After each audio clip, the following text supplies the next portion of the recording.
Gotta stay hydrated. Alright. I don't want to use a candle today. I'm gonna burn one of these little things. So I don't know where I put it. They're like, these things, they're like, I don't know, they remind me of, like the Indian temples and things like that, and the smells of the houses of my Indian side of the family and stuff. So I like, kind of like burning them and stuff. They're kind of like incense. I don't really know what they're called, but they're like, I mean, they're like a little pellet, little cone pellet thing. Taste super. Taste. I don't know how they taste. They smell super good though. And I've never lit one of these before. Oh, let me get this shit out of the way. I've been burning stuff in here, so it's all dirty and dusty. This is not mine, but I need one. So I'm gonna burn some shit.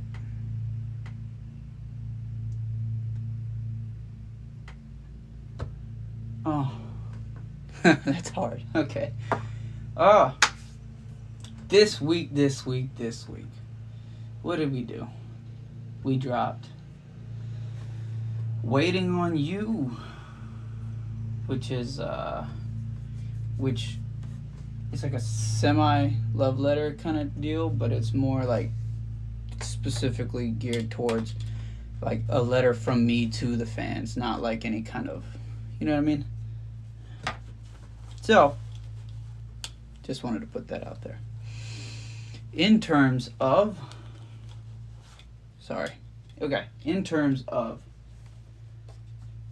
the sound and what we did, the parts of the song, let's check it out.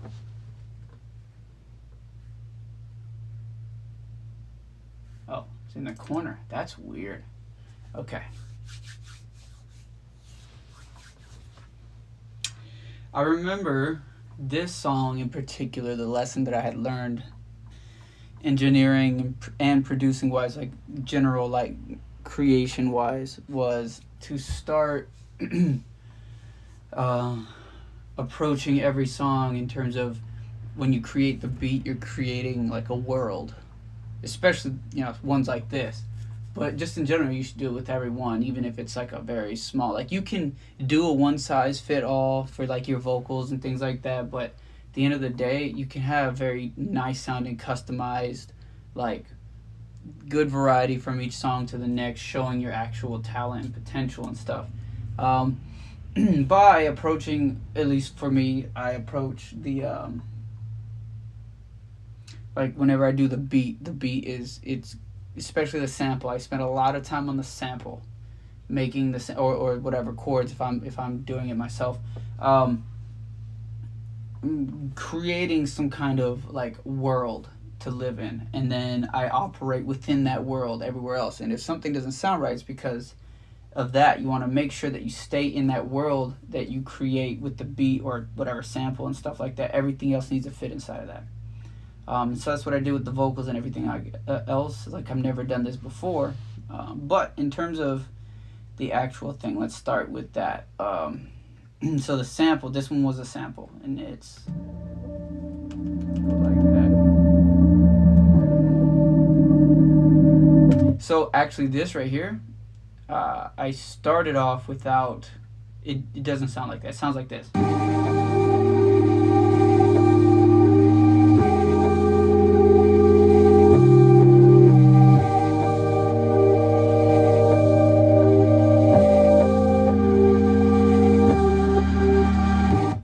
I actually think that might have sounded like something else. I think I reversed the audio file maybe, or maybe I didn't, I don't know. And then I slapped an EQ on it. I think I even time stretched it, which is why I had to EQ it anyway. I put it underwater. It's definitely reversed, but I don't know if I got it that way or if I made it that way. And then I pitch shifted it.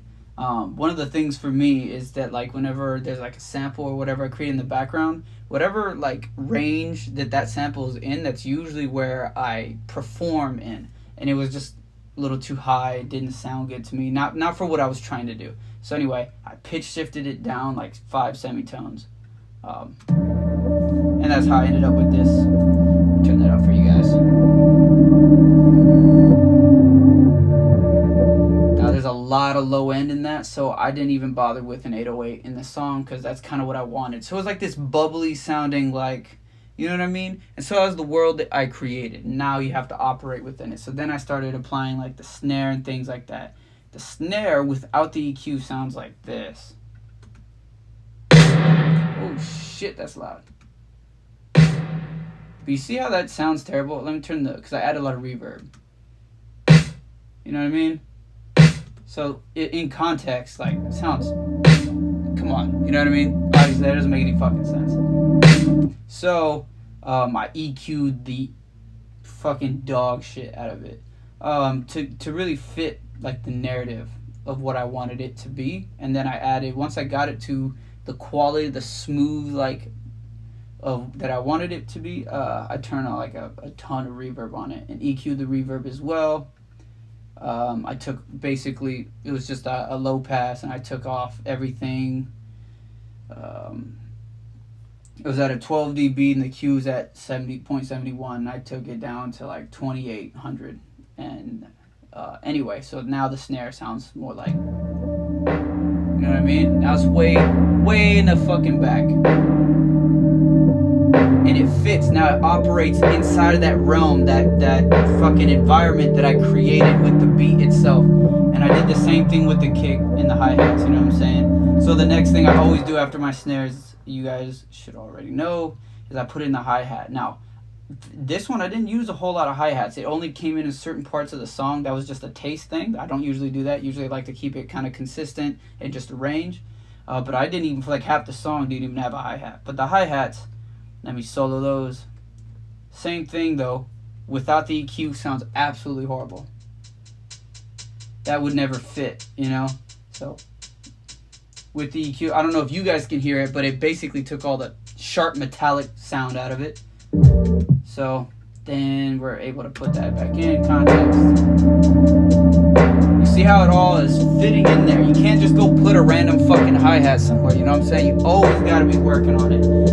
Take the time to create that space and operate within it. The hardest thing for me was the vocals at some point, trying to figure out how to make the vocal sound in it. I thought I was gonna have to like re-perform, but when I was performing it, I had a certain sound in my head. It was just, I needed to figure out how to do in the box type stuff, which I'll tell you guys about in a second. So the kick, same thing.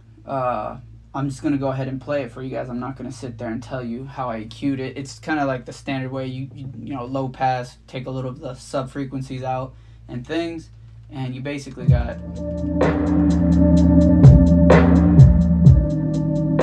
it's more of a thud than it is like the standard. I don't have like an EQ boost that boosts around like 150, 200 like a lot of people do. Because I didn't care if you can hear it on like a phone or something like that. It was more like I really just wanted it to give you more of that like heartbeat kind of doom, which is kind of how I have it set up. It's kind of reminiscent of a heartbeat. So in context, the entire thing sounds like.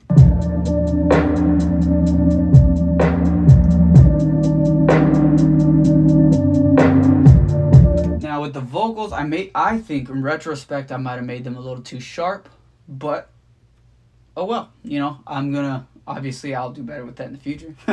But you know, I still applied that, like I said, that the lesson learned in this song was operate within, you know, the conditions that you created, the environment you created. So in the vocals, let me turn them down solo.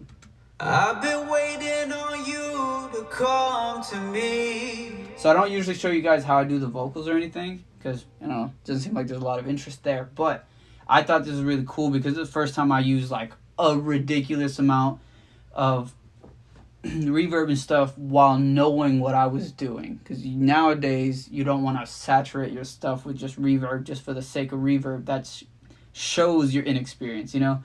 But this was very particular, like the you know, it was deliberate. for me actually adding that. And I also EQ'd it a certain way where I pulled off some of the top.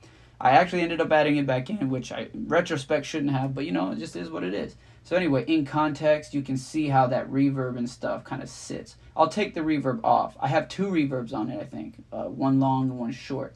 And I also put that same reverb, because everything is in aux chains.